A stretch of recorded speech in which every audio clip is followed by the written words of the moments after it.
Good morning. God bless. What is great, good, and real. I hope immediately that when this reaches you, if nothing else gets to you, that you feel blessed in every possible area that you can be blessed in your life, physically, psychologically, spiritually, financially. And I thought of something that really hit me deep yesterday that I've been thinking about since it hit me yesterday, and it is around accountability. Accountability. And the idea that you are already accountable. Certainly, you are holding yourself accountable, but to the degree to which you hold yourself accountable is everything for what you may or may not want to continue to receive as you potentially look to expand your life. And let's just surmise and set a baseline that there isn't anyone today who wouldn't want to accept more accountability if it yielded them greater fruit. How would you define that fruit is entirely up to you, whether it be monetary, whether it be in exposure, whether it be in any relationship that's afforded you to life.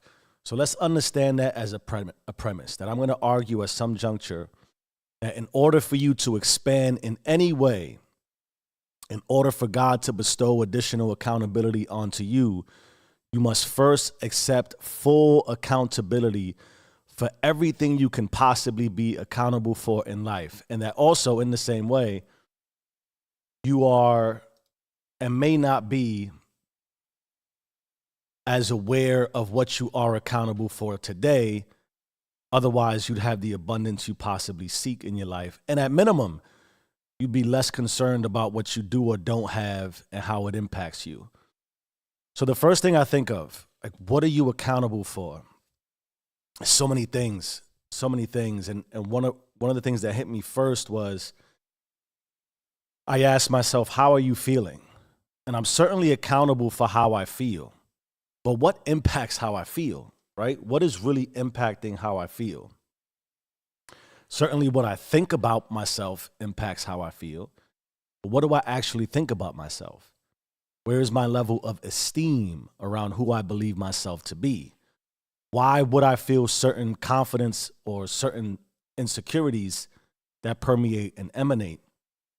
One of the things I read that struck me was there's a constant battle of yourself between detaching from who you know you will not be in pursuit of who you will become. And that naturally impacts your emotional experience of how you feel about your life. So how I choose to identify myself in honest pursuit of who I believe myself to be, let's say, for instance, this channel, which also correlates with my relational experience from my profession that carries me outside of here and gave me a lot of the tools and ammunition to even create this channel. Who I believe my relationship to God, what I believe my relationship with God to be, what I believe my relationship with my wife and my children, my very close inner circle.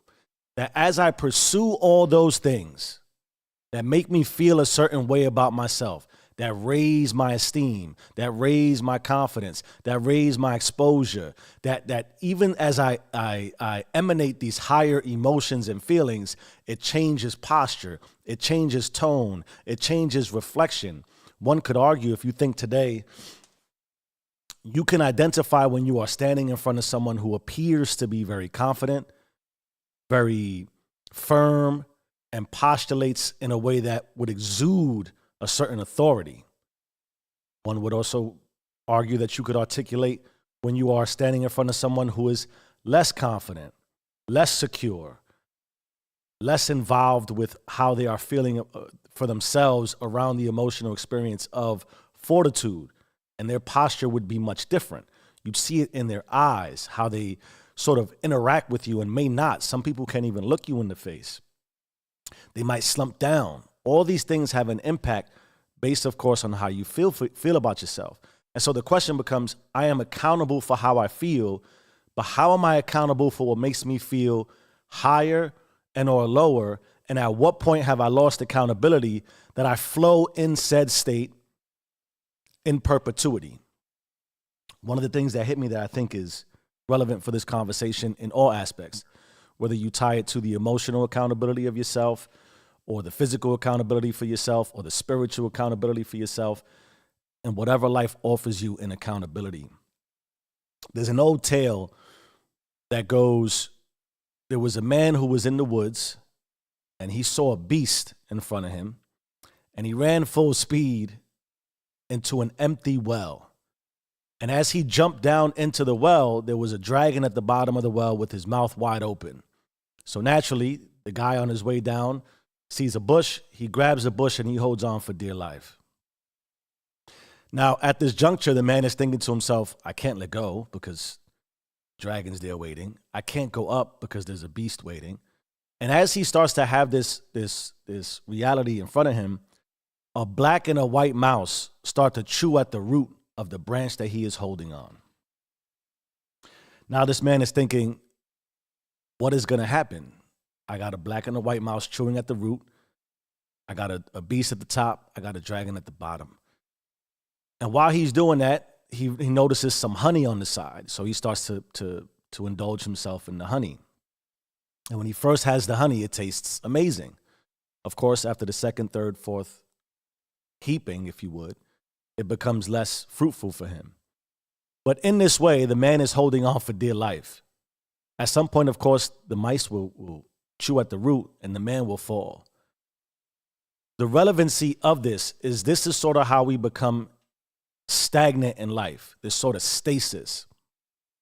That we reach a juncture where we're sort of holding on for dear life because at some point we know we're going to terminate.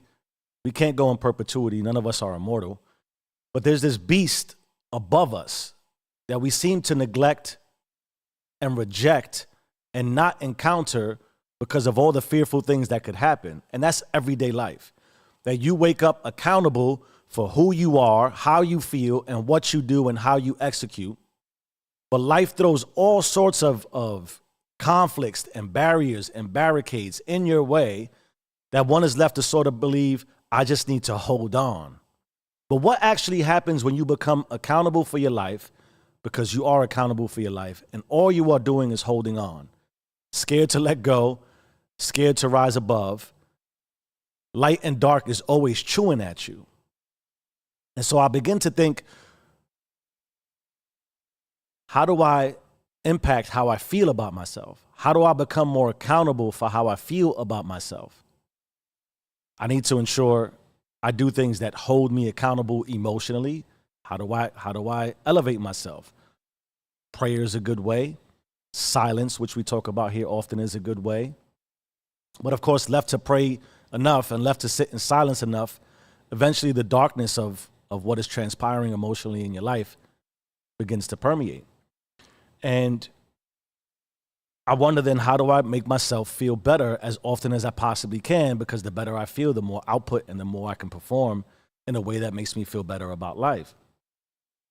So I think being accountable for what makes you emotionally sound. I don't think the idea is happiness emotionally. I go back to contentment. Where do you feel content? How do you raise your esteem emotionally? You have to indulge in accountability around what you can execute for yourself that identifies with who you believe you are for yourself relationally. And if that's a spiritual endeavor, then you have to figure out what makes you feel spiritually sound so you can be accountable for the elevation of your emotions that are going to impact how you move or not move. You're either hanging on for dear life or you're going to embrace the darkness and you're going to kind of walk forward and allow yourself to be successful. And then I sort of continue the evolution of, okay, my emotional accountability. How do I become emotionally accountable? I need to sort of expose myself to things that make me feel emotionally better about myself. I need to work on things that allow me to feel emotionally better for myself. For me personally, as I talk about, it is prayer, it is meditation, it is deep self-reflection, and it's knowledge. The more I introduce myself and expose myself to consciousness, both the cognitive portions of consciousness, how the body and the brain functions in consciousness, God through varying texts, both it could be religious in nature or not, just the idea that there's a spiritual context helps me feel emotionally better. Understanding how emotions work and how they trigger you is a good way for me to understand the emotional experience. And I've sort of been the person that throughout the entirety of my life, and maybe it's my technical background. If you don't know, I've been in IT now, information technology, for 20 plus years. If I can understand how things are wired, then I can understand how to wire it. That's just my logic, right? And I think that the cliche is neurons that fire together, wire together. That's a big thing for me. So I do everything I can to be accountable for my emotions and accountable for the things that make me feel emotional, which is really everything about life. So in that way, I'm conscious of my relationships, who I interact with, what I allow myself to be connected to, addicted to, and not, right? If I want to feel better about myself, I should probably not do things that can make me feel lesser than myself. Then I think about, excuse me for one second.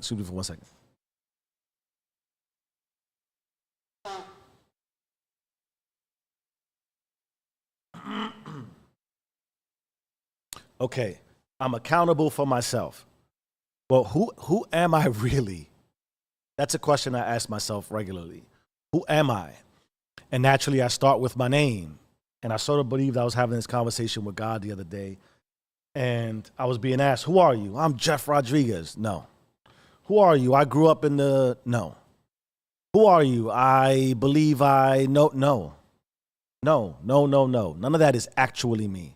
Who are you? I'm accountable for that. Because if I can understand who I am, then naturally I can be accountable for who I am not. And naturally I can be accountable for who I want to be.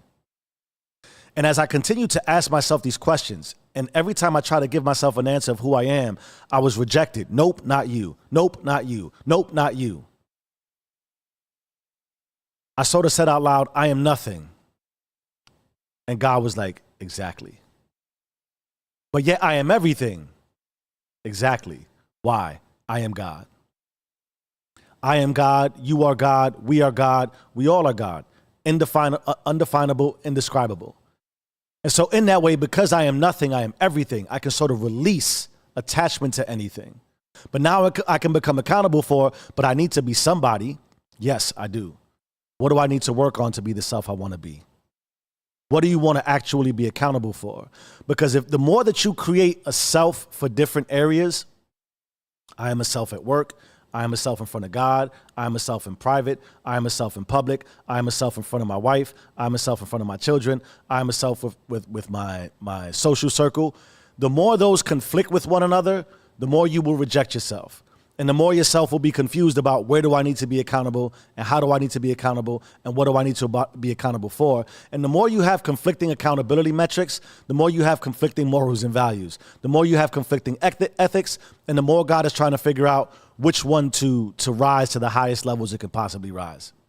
If you are split in 10 different directions, as often as you can possibly be split in 10 different directions, then you are overly accountable for different selves. And the more you are accountable for different selves, the more life will reject the self you think you want to be because you haven't consistently been the self that you need to be. Think about how that impacts your life. I am nothing because I am everything. I am everything, which makes me nothing. And when I am God, I am connected to everything. So the more I try to inject different selves and different accountability measures, the more I conflict with the reality God is trying to form around me. And then I wonder why I'm stuck holding on to the tree. Going back to the guy, you got the life. Basically, life is the beast. You have to confront it every day. The bottom is death that's waiting for you. The black and the white, light and the dark, chewing at the root. Why is it chewing at the root? Because life is chewing at the root of you every day. You got to be accountable for that. As you get time, you lose time. That's the difficult nature of life. And if I consider all this, Mara, blessings. We are talking about accountability, Mara. And I talked about the accountability. Yes, we meet again. So great to meet again. Accountability and what it means. The emotional accountability of life, the relational accountability of life, and then how that either conflicts or contradicts and how it builds a better life for yourself. Okay, so I went through this whole experience and I'm thinking about accountability.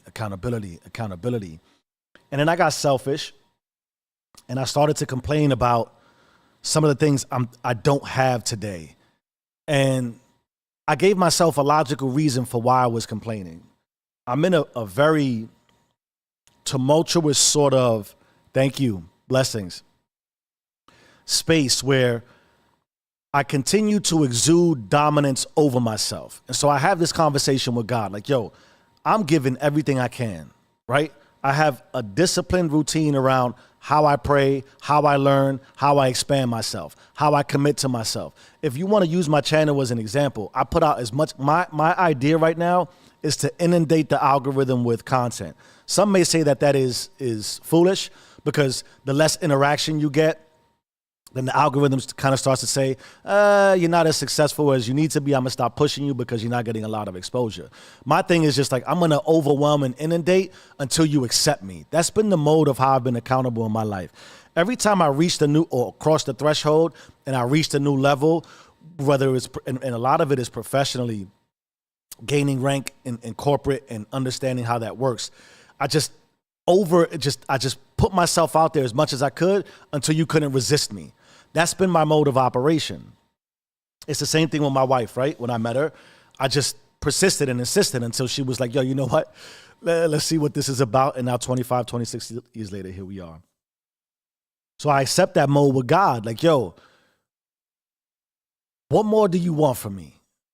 I think that's a fair question to ask sometimes. It's scary, I think, when you really start to expose yourself in that accountable way with God, because I believe if I'm going to listen and I'm going to hear and I'm going to have introspection and self-reflection, at some point too, you ask yourself, what is this spiritual experience?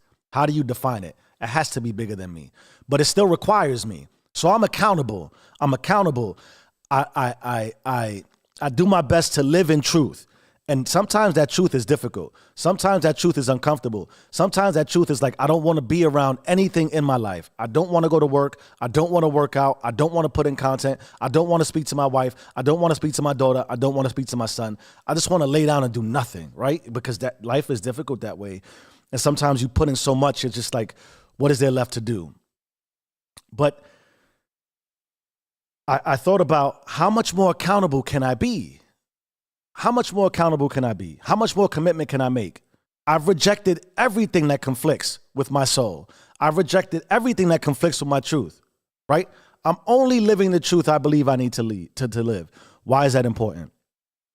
I talked about before, one of the realities I came to, which I've said and I posted, the life you now have is the life you once prayed for. But my argument is that you've lost accountability for your current life the way that you prayed for it, and so you get the sense that God is rejecting you for your new world.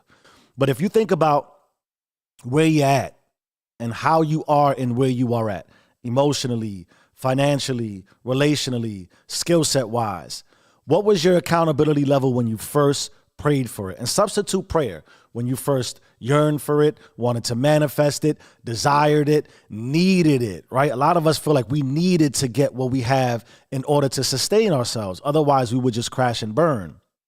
Going back to the analogy, we were in the forest. We saw a beast. We ran from it to find some sort of safety and protection. We saw an empty well. We jumped in. There's a dragon at the bottom with the mouth open. You're holding on to a branch for dear life. And then you got the black and the white mouse chewing at the root of the tree that you're hanging on, or the bush that you're hanging on. And life is just chewing at you day after day after day after day. Effectively, you would have wished as you were jumping down that there would be a branch there. So you wished, yo, this job that I have right now, when you applied for it, when you first asked for it, you had accountability for it. You made sure that you played the part. You went on an interview. You learned the skills. You sat in front of somebody. You sold yourself on this role. You were accepted. God gave you accountability. Boom, go do it. The relationship you have, your most intimate ones, I gotta have this partner. I gotta have this partner. I gotta have this partner. You got it. How many years have passed since you felt the same feeling? And I know you can't feel the same feeling relative, because the first feeling of anything is indescribable. That's why you wanted it. But that's the significance for me. That's the break. That's the fracture. You're not as accountable as you are now that you were when you asked for it. And this is a natural form of life. So the apartment you needed, the house you needed, all these things that you said that you needed, when you first wanted it, you gave everything you had. And then you got it. And then what happened? How accountable are you? Because at minimum, God is going to look at you and say, or whatever, however you believe, the law of attraction, universal laws, I want something bigger. I want a promotion. I want a bigger place. I want more money. Well, what are you doing with the current situation you have? Because if you're treating it with deceit and deception and lack of truth, and you're giving less of yourself than you ever gave before, why is God going to trust you with more? Because God's going to say, I heard you the first time. I know what you wanted. I gave it to you. What did you do with it? That's a real question to ask yourself. What did you do with what you had? What did you do, and what are you doing with what you have?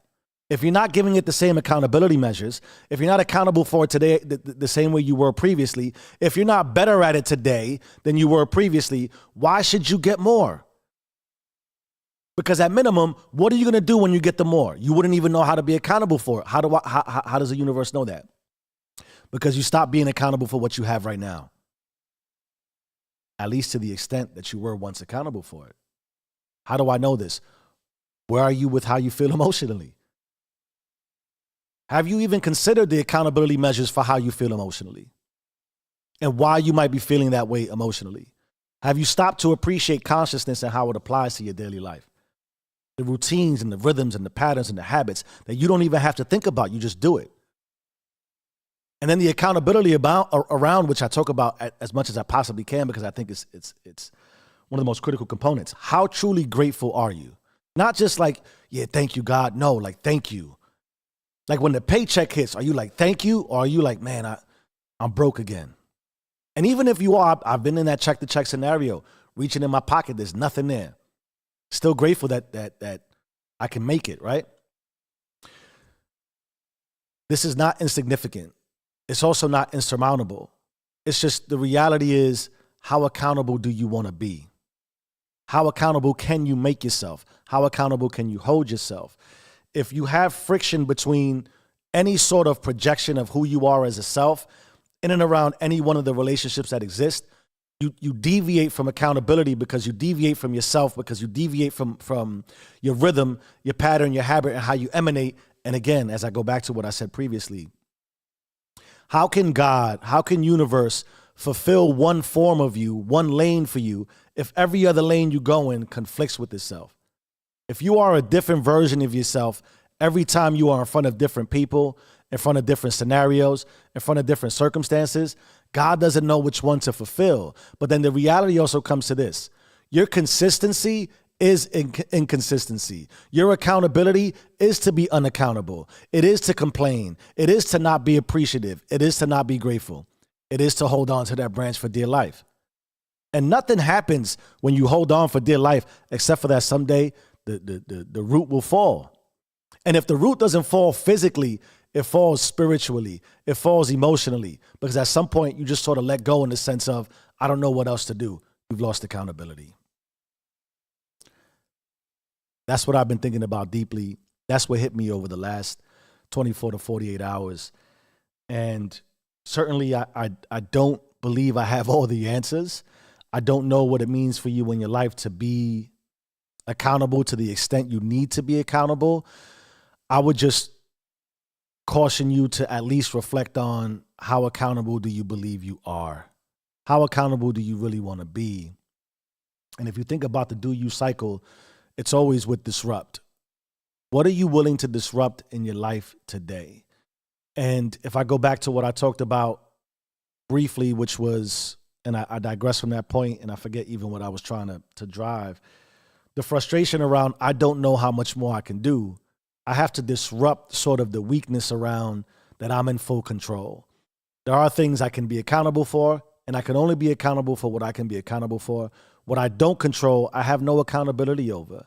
That includes God's timeline.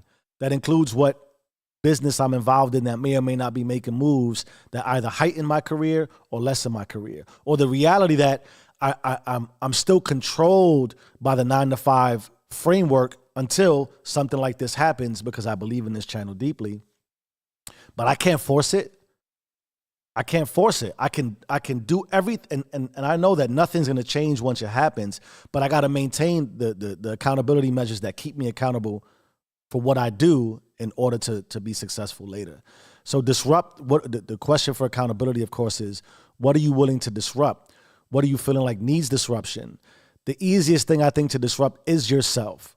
Become accountable just for you. I talked about that question. I asked myself, who am I? Who am I? Who am I? Who am I? Until I came to the conclusion that I am nothing. There is nothing about who I am that needs to stay or maintain. I can change anything about who I am right now. And what I believe I am is just a combination of thought, experiences, and exposure that either are or aren't true, depending on how good you feel about what that truth is or is not, right? Then you own that portion. What do you need to own accountability for?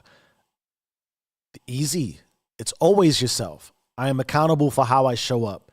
I own how I show up to my life. I own how I show up to my relationships. I own how I show up that allows me to be accountable for more or less of what I think I want to own in the future. And I read something that hit me too. The perpetuity of the present. You stay present. You stay present. I own the present moment. But how do you know the present? Because you're constantly contradicting against the past and the future. But you can't be so owned around what happened in the past that you dilute your future. You got to own enough of accountability for your future self that's still possible, that the past becomes relevant to what your future will be, because in the present moment, I'm owning everything I can to make what I see for myself come to fruition. Yielding is the same way. The idea that in accountability measures, I have to yield the reality that what I even might expect to happen, the universe may have it totally different for me. So if I can accept that and yield to specificity around what I think it should be because of what I think I am doing, because of what I believe I'm accountable for, I'm only accountable for what I do. I have to yield the reality that the accountability I provide to the world, it might respond to me in an entirely different way than I had expected. Then when I observe, and I think about observing, I consistently observe what I am doing to hold and maintain myself accountable. I observe where I'm at in my routine. I observe where I'm at in my emotional experience. I observe where I'm at in my relationships. I observe where I'm at in my truth. And I do my best. I know this might sound either cliche or like this doesn't really happen, but I observe how much I lie to myself. Like, do you think about, and what does that mean to lie to yourself? I think and I observe deeply what I think to myself in private. And then I think about deeply and I observe what I emanate when I speak and I open my mouth in reality, and how I treat other people with myself, especially the closest people to me. If those conflict in any way, I got to think about what my truth is. But also when I'm observing my truth, I have to reject certain things. I talked about this recently too. Detachment is dangerous. I don't detach from my thoughts. I let the ones that don't feel good, that don't feel like truth, I need that. Why? It reminds me of what my truth is. You see what I'm saying? If I don't understand what my truth is not, I'll never understand what my truth is. But I have to own what isn't true in order to be to feel, excuse me, I have to observe what isn't true in order to observe my truth. I need that constant contradiction. I also have to sometimes observe what it would feel like to carry out my non-truth. I have to observe what it might feel like to be deceitful. I have to observe what it might feel like to be arrogant. I might have to observe what it might feel like to reject even God, right? If I don't do that, then I can't observe what it feels like to live in truth. And then naturally unleashing significantly, I think the significance of which is always, we have to act. We have to act. But if I don't unleash new moves, even in the same direction, if I just hold on to that branch, something's going to chew and gnaw at me until effectively I tap out, right? It is the obvious end state for all of us. And I can't help but think about, if I don't move and if I don't move and if I don't move, I'm just standing still. And the more I stand still, the less accountability I have for anything ever changing. And that I don't want.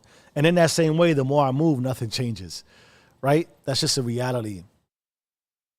But certainly not unleashing movement in the direction you see for yourself will always result in stagnation and stasis.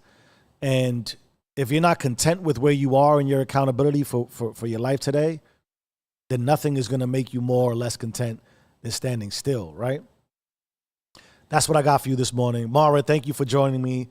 Glad we had this experience as always. If this reaches you, what are you accountable for, right? Change your mind, change your life. I am who I say I am. Do you and stay rich.